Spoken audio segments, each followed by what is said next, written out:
प्यारे दोस्तों, अस्सलाम वालेकुम। नॉवल कालिज कलियां और भंवरे की अगली किस्त शुरू करते हैं।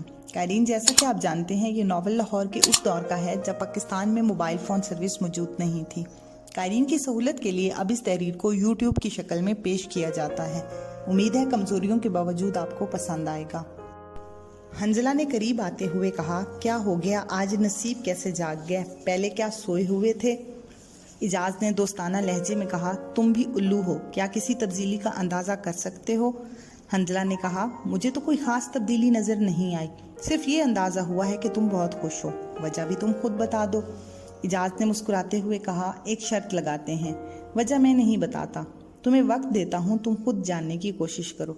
अगर ना जान सके तो तुम मुझे फिल्म दिखाओगे और खाना भी खिलाओगे, और अगर जान गए तो मैं तुम्हें फिल्म दिखाऊंगा और खाना भी खिलाऊंगा। हंजला ने कहा, नहीं भाई, ये सौदा मंजूर नहीं, मुझे बिल्कुल फिल्म का शौक नहीं है। हाँ, अगर तुम हार गए तो ग्राउंड के 3 चक्कर लगाओगे, और अगर मैं हार गया तो ग्राउंड के 6 चक्कर लगाऊंगा।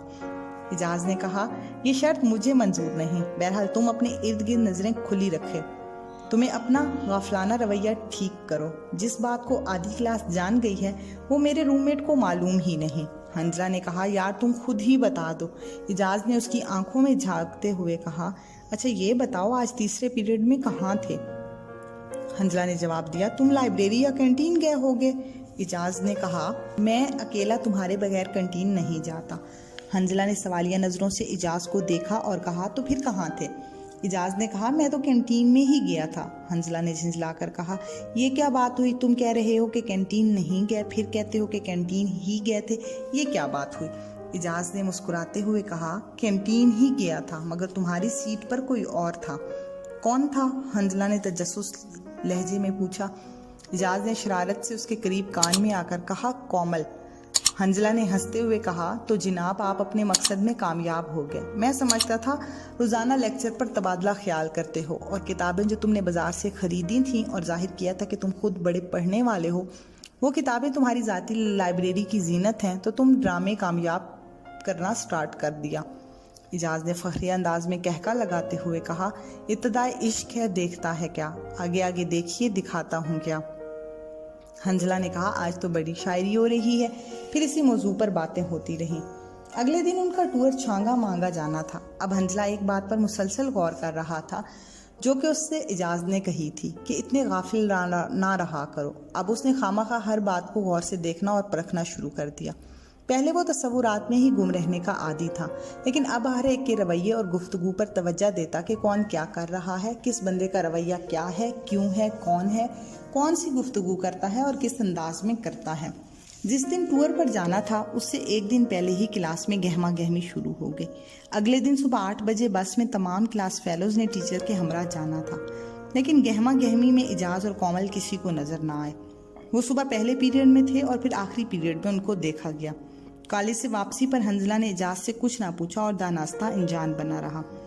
इजाज ने वापस आने पर थोड़ी देर बाद खुद ही किस्सा सुनाना शुरू कर दिया और कहा, यार आज लाहौर में मज़ा आया, खूब सैर की, दिन बहुत खूबसूरत गुजरा। हंजला ने कहा, क्यों सैर की? खैर तो थी, किसकी रफाकत में की और कहाँ कहाँ की?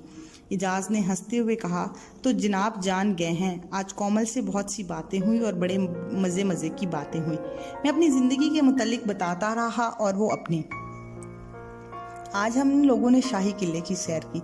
यार उसकी बातें करने का अंदाज बहुत खूबसूरत है। अपनी बात सुनाने के बाद वो दूसरे की आंखों में झांक कर उसका जवाब देखने की कोशिश करती है, और सबसे बड़ी बात, हम दोनों का स्टार एक ही है। बस आज मुझे लाहौर बहुत अच्छा लग रहा है। हंजला ने मुस्कुराते हुए हल्का सा थप्पड़ उसकी कमर पर रसीद कहा और कहा, लाहौर में दोस्तों में कोई बात ही नहीं, लड़की जो ना हुए। चलो अच्छा, अपना सामान उठाओ और जाकर किसी और कमरे को अपना वजूद दिखाओ और चलते बनो। बहुत बेहया हो, मेरे सामने खड़े होकर कह रहे हो कि मेरे साथ तुम्हारा वक्त खराब गुजरा है। इजाज ने मुस्कुराते हुए इल्तिजा की, नहीं यार ऐसी कोई बात नहीं, तुम तो मेरे बहुत अच्छे दोस्त हो, मगर दोस्ती अपनी जगह और खुदा की इस हसीन चीज़ की रफाकत अपनी जगह, तुम दोनों मुख्तलिफ चीज़ें हो। हंजला ने कहा, बड़ा मुआवजना करते हो और हर एक चीज़ परखने का फ़न है, बड़े माहिर हो। चलो छोड़ो, सुबह का क्या प्रोग्राम है? कैमरा लेकर जाना है या नहीं? अगर लेकर जाना है तो फिल्म डलवा कर ले आता हूँ। इजाज ने कहा, तुम जाना चाहो तो फिल्म डलवा लो, मैंने तो टूर पर नहीं जाना। हंजला ने कहा, नहीं जाना, क्या वजह है? तुम तो खुद टूर की बड़ी तारीफ कर रहे थे, बल्कि याद आया तुम्हारी ही तरफ से छांगा मांगा तजवीज़ किया गया, अब क्या हो गया?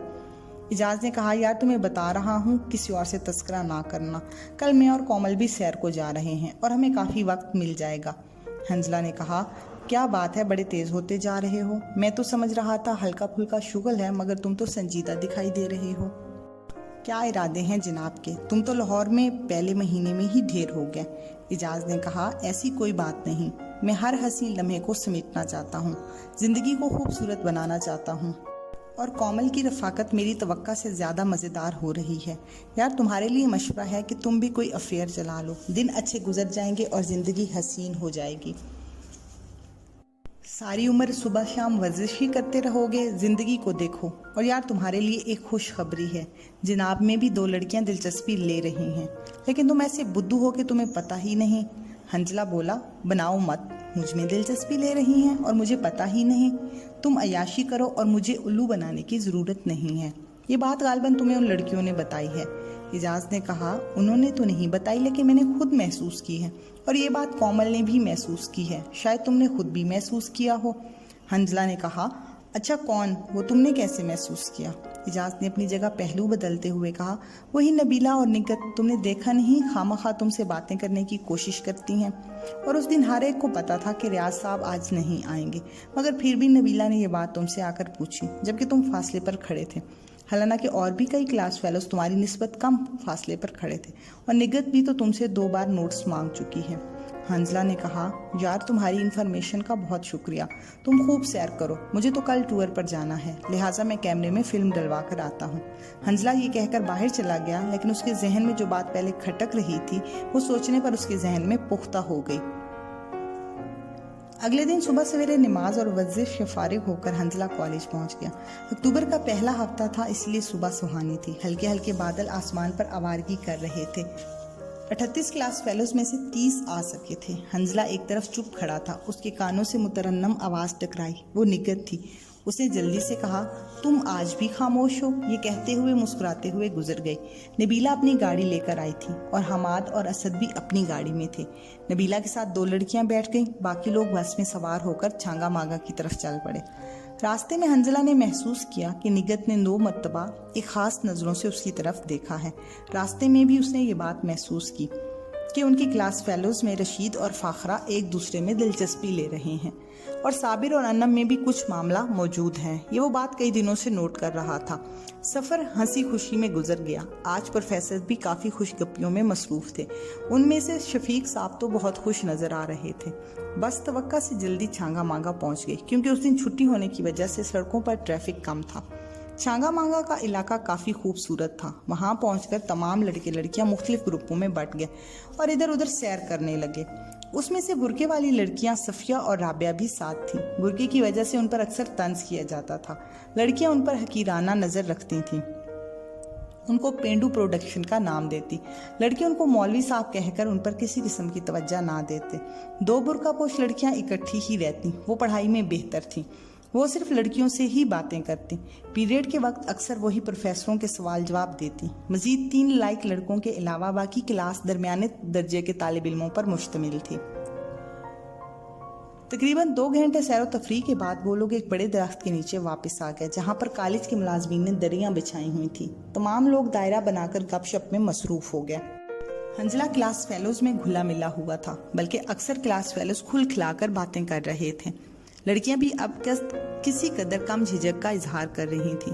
असद और हमाद जो अपनी गाड़ी में आए थे, उनके साथ उनका कज़न अमजद भी आया था। वो उनकी क्लास का तालिब इल्म नहीं